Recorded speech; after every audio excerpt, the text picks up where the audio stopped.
My name is John Warwick, and I'm the Director of Sports, Exercise, and Health Science here at Notre Dame High School in West Haven, Connecticut, where I teach the sports medicine program, and I'm also the full-time athletics trainer for the sports teams. Athletic trainers are basically the people that you see running onto the field when something goes wrong during an athletic contest. We do a lot before the game and after the game, and obviously during the game, but we pretty much are for the wellness of the sports that are most at risk in sports medicine are football, hockey, and lacrosse. We tend to see the highest rate of injuries in those contact sports, with also the chance for non-contact injuries as well. But because I teach, I do have a little bit of unorthodox schedule. So I'm an educator during the day. I get done around about 2:30, and that's when I start my athletic training duties for the day, where I'll work with the sports teams and get them ready. If I have a game, I travel to the game. If not, I stay on site for our practices and then do any post-game or post-practice care for the athletes before they head home. Well, I've heard stories like, for example, like heat illnesses leading to heat stroke and eventually death. Again, not having the education and awareness of a sports medicine staff on the sideline, and that athlete going into, heat stroke symptoms that we can't recognize. Maybe a coach doesn't understand that they're experiencing those, and they think they're maybe just being soft or they can't finish the workout, and next thing you know, their body temperature gets elevated and they unfortunately pass away. So that could be as simple as an athletic trainer there and then getting them in an ice tub and cold water immersion and then dropping their body temperature and keeping them alive. So there have been scary stories like that, but hopefully we continue to mitigate those as we get more athletic trainers into schools. There have been, so with high school around this area, besides football, you're not required to travel with your team. So let's say we're hosting a home event for lacrosse, the away trainer isn't going to be there. So you will work for both teams. So there will be times where we take care of other athletic training needs for other teams. But that's kind of the protocol for the high school level.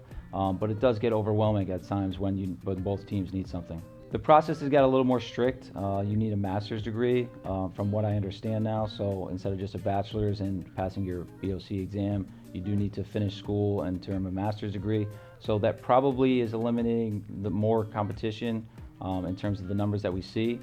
But it is great for the field when we can understand that the athletic trainers are getting that knowledge and they're ready for anything they're put into it when they get into the field.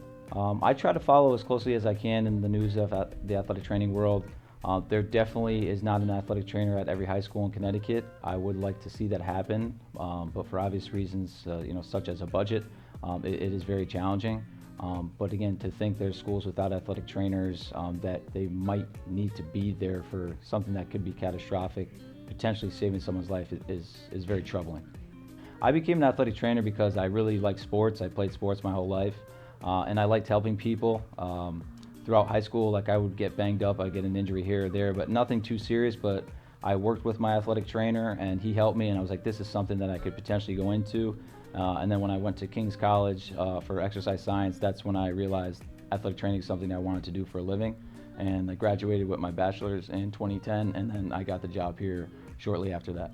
I mean, it's really taught me a lot over the years.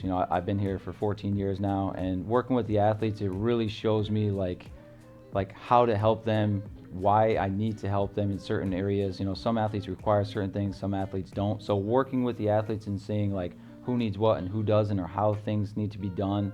And there's a great professionalism involved. It's not just doing the first aid skills or maybe the injury, the rehab. There's a lot more that goes into it. I talk to a lot of athletes about the mental health of sports because they're not getting it. So we wear a lot of hats as athletic trainers, and I really find it valuable at this level. My name is Rob Oliverio. The sport that I play is football. I've played football for about 7-8 years. In high school, I played at Notre Dame West Haven, and in college, I played at Post University, and I am now currently at University of New Haven. Yes, I had a major injury. I have been injured in the past. It was a major injury when I was playing basketball in high school my junior year. So before I got injured, I was having a great preseason for basketball. I was averaging about 23 points, was having problems with my ankles before that. They were kind of loose, but this game came up, and like I said, it was coming off a screen, and I went to go block a kid off the backboard. I came down on my own ankle, and it tore ligaments on each side. So I was out for the remainder of that season, and I had to start physical therapy. But also this COVID hit, and physical therapy was very limited. And so I gained a little bit of weight and stuff. So I had to take a little longer of a physical therapy process to get, so what should have been probably a 4-month process turned more into like a 8 to 10 month process for this extreme injury after my surgery, and it took quite a bit to get my ankle back, but because of physical therapy, it all mended back onto itself. Very helpful to have an athletic trainer on site, because when it happened right away, even though I popped it back into place myself, right away they didn't take my shoe off. We got it on ice, basically almost splinted it himself, or just kept it in even so that it would all stay in compact until I got to the doctor. I do a story of about a kid that was very unbeneficial towards him and his injury because of the lack of athletic support. He tore his MCL,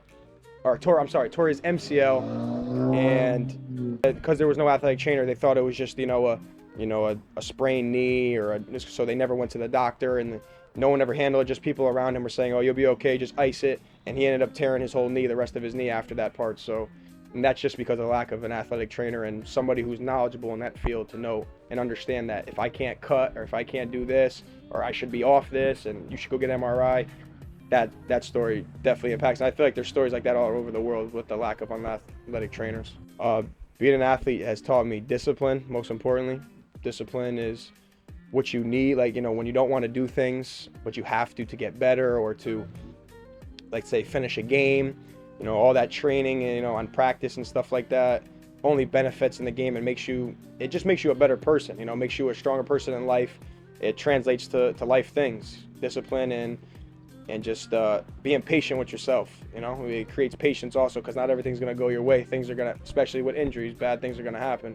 So it helps you really keep a level head and realize that you just have to trust the process.